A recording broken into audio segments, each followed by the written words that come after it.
Okay, so we're going to service this Worcester Greenstar system filler. Okay, so it's the new version. Okay, so there it is. Okay, so what we need to do, okay, is we need to isolate the two valves that are at the back here. Okay, so these are the valves here. Okay, so we're going to simply turn these off. I'll give it a go. There you go, one off, two off. Okay, and I'm going to return back. So to check this is actually being isolated, we're going to get our radiator key in the top. Okay, and we're going to try and bleed it, and if obviously we get wet, loads and loads of water come out. That's, see what happens here. Just going onto our towel. So there is a bit of pressure. It's stopped. So what that's telling me now, it's now safe to crank this open. Okay. So we've got our spanner on here. These should be opened up every 12 months, so the manufacturer says. This has been on 2 years, so the customer's told me nobody's touched it, so I really don't know how dirty or clean it is. The system was power flushed apparently, so hopefully it shouldn't be too bad, and also we'll be able to have a look at the water quality. Is it brown, dirty or clear?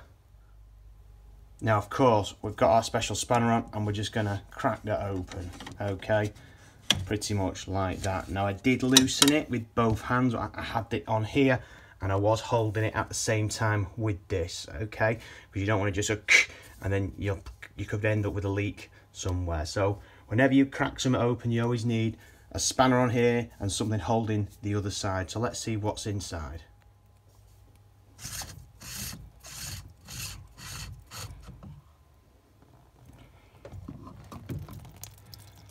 Not a lot, as it appears. So whoever did the power flush did a really good job there. We're over at our sink and we brought this over now. Now sometimes, you know, it can be quite full. You do find these rings. What happens is, I'll try and do it with valve fill, is it pulls off. And it hasn't. I'll try and loosen it. Hang on a second. So it just pulls off. I've needed a bit of elbow grease. There was a bit of dirt on here, and you can see the very powerful magnet. I'm going to flick that off and run that under the tap, and you know, just give it a bit of a clean. Okay, and then we'll put it back on, and there's no bits of large bits of solder or any other stuff in there. Okay, so let's have a look. I'll clean that ring off as well, because that did prevent it from coming off. So we're just going to push it back on, okay, and go back over to where the filter is. All right. Look at the water quality here. Okay, so it is crystal clear. So that explains a lot. So we're just going to put this back in now.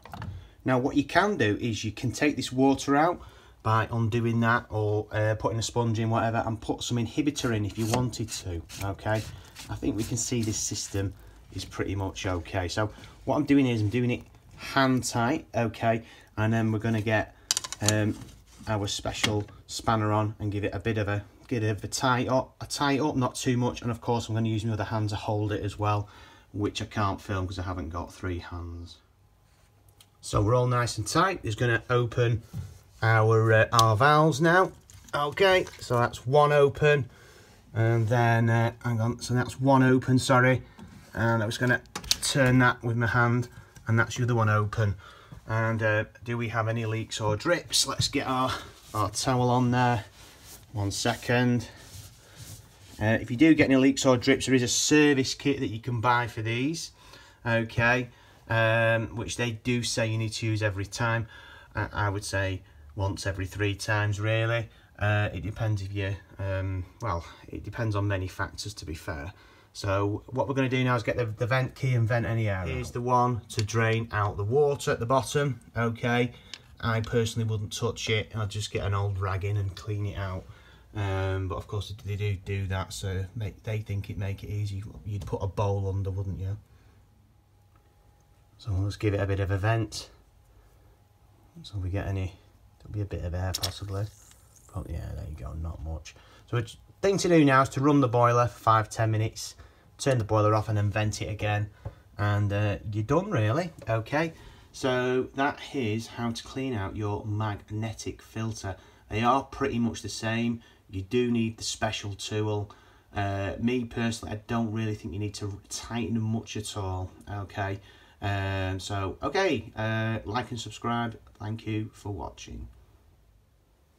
If you open this filter up and it's full, and then you open it up again in a few weeks time and it's full, you're going to need a power flush, okay, without a shadow of a doubt.